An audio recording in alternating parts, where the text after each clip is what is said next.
Hey guys, Tom Barclay here. Just thought I'd do a video seeing as Mathys Tel has signed permanently for Tottenham, just as Ange Postecoglou, to be fair, said he would after he signed on loan back in February, all those months ago. Ange Postecoglou, of course, is no longer the manager at Spurs, but the club did stay true to Ange's word, anyway, to see that the France under-21 striker, who's currently playing in the under-21 Euros, did sign on permanently from Bayern Munich.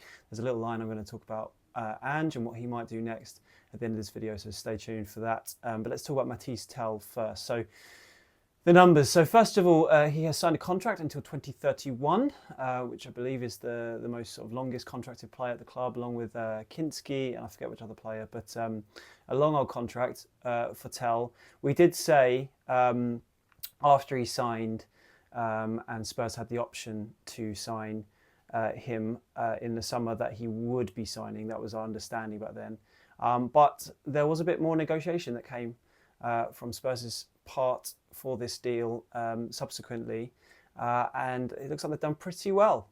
So initially they spent about 10 million euros, it's about £8.5 million, we believe, on the loan fee to bring him in from Bayern. If you remember, there was so much sort of frantic nervousness, I suppose, about whether they get the deal done or not back in the January transfer window. They got them done right at the end of the window, and they did have an option for what I think is about £42.5 million to sign him permanently. Now, obviously, his loan spell was mixed, I'd say, and I'll come on to that in a second. But they've managed to negotiate that down with Bayern Munich to about 35 million euros, about 29 and a bit million pounds, just below 30 million pounds. It's not a bad deal for a 20-year-old who has shown glimpses, I would say, during his start at Spurs in tricky circumstances of his talent. Now, obviously, he came in to quite a lot of fanfare. There's a lot of hype, I suppose, surrounding Mathys Tel when he signs, and a lot of a celebration, I suppose, when Spurs got that signing over the line. He came with some really great references in Harry Kane, who said he's a great player, he's got the work ethic and the mindset to go a long way. He needs to improve, but he's got the mindset to make it happen. Thierry Henry, obviously absolute legend of the game, albeit an Arsenal legend. I'm sure he's not particularly loved by fans following this the video channel being Spurs, but he's obviously one of the best players to play in the Premier League. Said he can do special things on the pitch. So he came with a lot of hype, as I say. He came in, and though it seemed like a coup at the time, you quickly realised that he was still a teenager. I mean, he's now 20 now, but I think he was 19 when he signed, and he came into an environment which was tricky.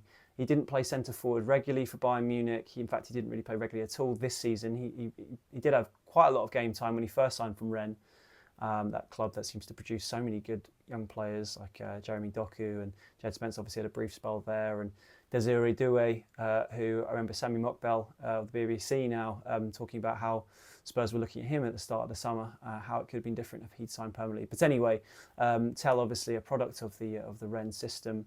And like I say, he did have a lot of game time at Bayern in these early days, but last season found it somewhat limited. Definitely this season, in the first half of the season, and was looking to go out to get more game time. There's a lot of interest from other clubs in him, but Spurs managed to get the deal over the line, and he played 20 times for Spurs, scoring 3 goals.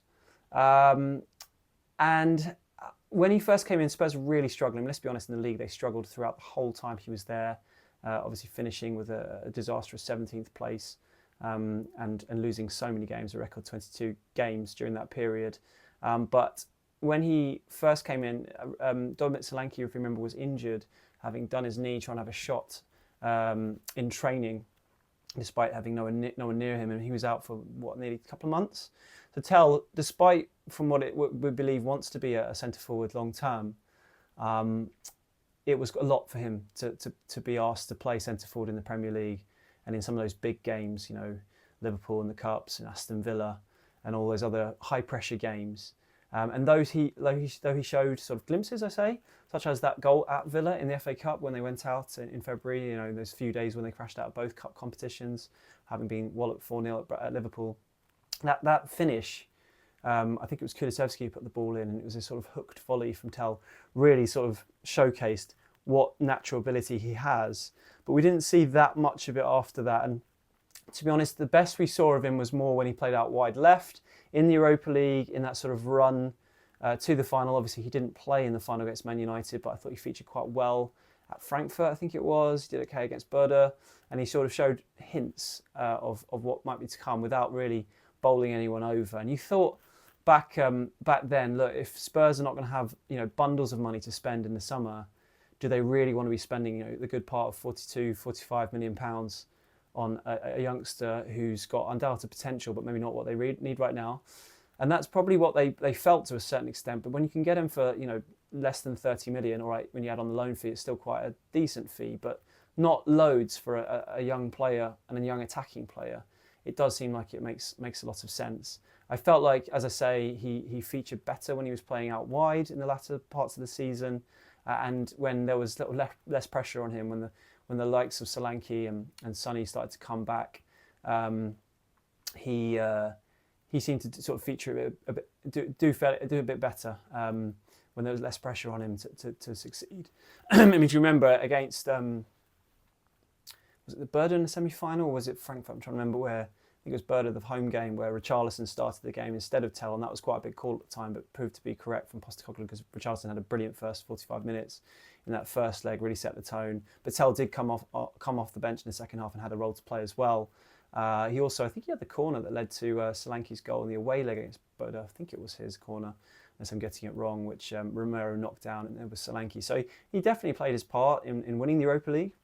And Spurs have decided to make the move permanent. Now, I think in Thomas Frank, as much as maybe it's disappointing from Tel's point of view not to have the manager who brought him in the first place, Thomas Frank might well be an excellent manager for him to sort of develop Tel's game in the coming years. And you only really need to look at not only the sort of amount of players that Frank has developed over the years at Brentford, in other positions like David Raya in goal and Ezri Konsa at centre-back and Mikael Damsgaard, but particularly the forwards. I mean, there's an absolute array of forwards that Thomas Frank has really brought on leaps and bounds from, maybe championship forwards to sort of to international strikers. Obviously, Ivan Toney's a prime example, a player who they signed from Peterborough, and he's now playing for England, even though he's still playing in Saudi Arabia, which speaks to his lethal goal-scoring ability. Johan Visso's had an unbelievable season. Obviously, Brian Mbeumo, who Spurs are interested in signing this summer and would be a fantastic signing. But there are others like Neil Maupay, who, yes, maybe hadn't quite hit the heights at Brentford, in the Premier League when he moved to Brighton from Brentford, but was a clinical goal scorer in their championship days. And there are others as well, Ben Rama speaks to mind. But I think the one that I would hope that Tel would really, really look at as inspiration when it comes to Thomas Frank's development is Ollie Watkins. And the reason I say that is because Watkins, when he first played under Frank, because he'd signed for the club before Frank took over as the main coach from Dean Smith, he was a winger, really. He was a wide forward. He'd come from Exeter for a modest fee, come through the leagues, and he was generally having to play out wide. And he even said back then, Ollie Watkins, that he felt like he was never really going to get a chance to play through the middle because they had such excellent strikers at the time, and he was generally played out wide. And then in his 3 years at the club, it was only when Maupay was sold to Brighton at the start of what was Watkins' last season, his third season, that Thomas Frank gave him the confidence and the belief really to play through the middle, and Watkins thrived. He really worked on his hold-up play, his work in the box, his finishing ability, and he came on leaps and bounds. Brentford was still in the Championship at this time. You might not remember it that well if you sort of follow the Premier League sort of more, less specifically and more Spurs and don't really look at the Championship. But he had a brilliant season. He scored 26 goals in 50 appearances, and he was part of this quite famed for the Championship anyway, front three that was dubbed the BMW, as in B for Said Ben Rama, who subsequently moved to West Ham. Didn't really work out for him there, but he was brilliant for Brentford. M for Brian Mbeumo, who's now scored 20 Premier League goals, 7 assists, and is wanted by many teams in the top division, including Spurs. And then Ollie Watkins, who was, like I say, playing through the middle, scoring loads of goals. And they went very, very close that season, Brentford, to getting promoted. They lost to Scott Parker's Fulham in the playoff final, and they just missed out. And as a result, Watkins was sold moved to Aston Villa for about 28 million. He's not really looked back since, has he? He said he's been consistently very good for Villa, but but having said that, it's only really since Unai Emery came in. Ironically, a manager he doesn't really have, he's admitted publicly, doesn't have much of a close relationship with, doesn't even really speak to much compared to most of his previous managers, including Thomas Frank, who he has a very close relationship with and still keeps in contact, so I'm led to believe. That's when his form really exploded and he became, a real contender for the England shirt. Obviously Kane owns it, really, being the captain and the record goal scorer, but Watkins has definitely played his part in England history. I remember being in Dortmund Stadium when he scored that unbelievable last-minute winner against the Dutch in the semi-final of Euros last summer, and an excellent striker. So I feel like, but Watkins is someone that I've followed throughout his career because I used to cover the Football League way before Brentford. I interviewed him quite a few times when he was at Exeter City, playing in League One, League Two. I remember him crying after the League Two playoff final when Exeter lost to, I think it was Wickham, however many years ago, and he felt like he'd sort of had not really performed on the big stage at the time.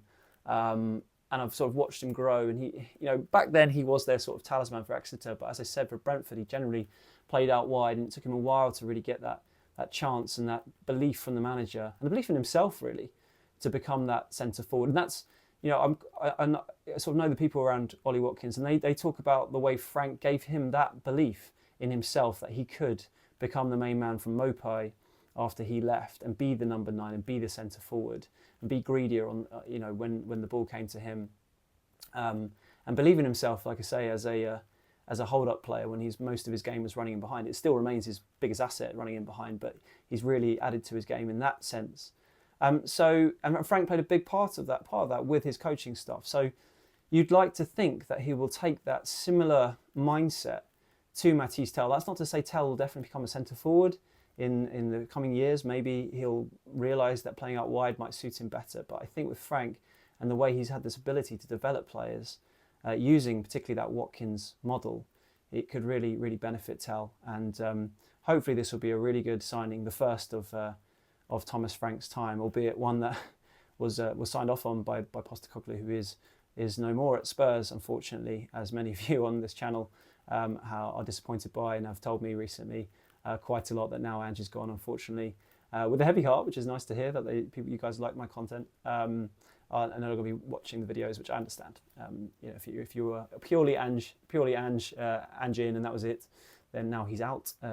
Understandably, why would you continue following this content? But for those who are sticking around, anyone who's new to the channel, thanks for watching. Let's finish on a little Postecoglou line that I had exclusive myself, not the original exclusive from my good friend Mike McGrath at The Telegraph, who's an excellent journalist and you should follow, who revealed that Al Ahly, the Saudi Pro League side, have got in contact with Postecoglou about potentially taking over their current manager, a German whose name actually right now escapes me. It seems to be his current manager's future. It seems to be in some doubt at the moment, despite him guiding the club to the AFC, the Asian Champions League, the current season. Ivan Toney playing up front for Al Ahly. It seems like they may be considering a switch in manager, and they've approached Postecoglou. Now, my story is that Postecoglou is seriously considering this opportunity. He's thinking about it a lot. I understand that his preference in an ideal world is to stay in the Premier League. He'd like to have another crack at the Premier League, and if there's an opportunity that comes up there, that's what he would prefer to do. He has had some interest, I would say, so far from clubs I'm told, from England and abroad on the continent, and then there's obviously Saudi as well. But that's not to, and he is also, he's quite open-minded to whether to sort of have a bit of a break. He's enjoying his time with his family after his ruthless sacking at Spurs just 16 days after winning the Europa League in Bilbao and ending that 17-year trophy drought for Spurs. But also, if the right opportunity came up, he would jump straight back in as well. Like I say, I think England is his priority in the Premier League, but the Saudi Pro League and Al Ahly are an interesting option for him. It's something that he is considering at the moment. It's obviously a very lucrative move.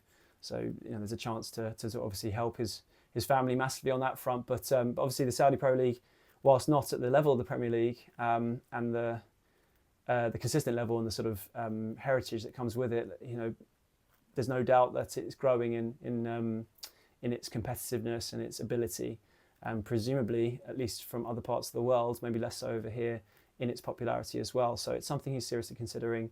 I guess we'll find out whether he goes for it or not, probably in the course of the next sort of week to 10 days, but we'll find out. But it is something he's thinking about, so I'm told. Anyway, that pretty much wraps things up, guys. Yeah, let's see. Mathys Tel, now he signed permanently. Do you think it's a good signing? Do you think for the money that Spurs have paid, it's actually a pretty good move, pretty good business?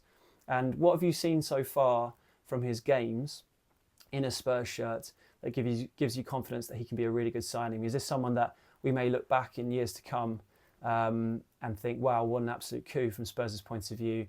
Or is this, as sometimes can be the case, a player who came through at a top club but maybe got a bit overhyped, got a move to a sort of a club not quite at the same level but not far off it, and proved that it would, he was maybe too much hype at the beginning. It's obviously way too early to write him off, but what are your initial thoughts? Let me know.